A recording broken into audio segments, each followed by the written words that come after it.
नमस्कार, मी Rajani frontline news Maharashtra या राष्ट्रीय यूट्यूब पोर्टल चॅनेलमध्ये आपले सहर्ष स्वागत करत आहे। फ्रंटलाईन न्यूज महाराष्ट्राचा अंदाज ठरला खरा। राधानगरी धरण 100% भरले, स्वयंचलित दरवाजा उघडला।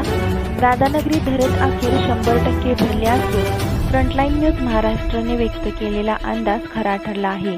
धरण पूर्ण क्षमतेने भरल्यानंतर गुरुवारी रात्री 11:30 वाजता 7 स्वयंचलित दरवाजांपैकी 6 क्रमांकाचा एक स्वयंचलित दरवाजा उघडण्यात आला।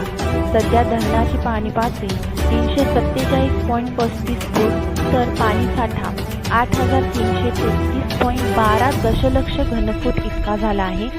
बीओटी मधून 1400 क्युसेक आणि स्वयंचलित दरवाजातून 1428 क्युसेक असा एकूण 2828 क्युसेक पाण्याचा विसर्ग भोगावती नदीपात्रात सुरू आहे।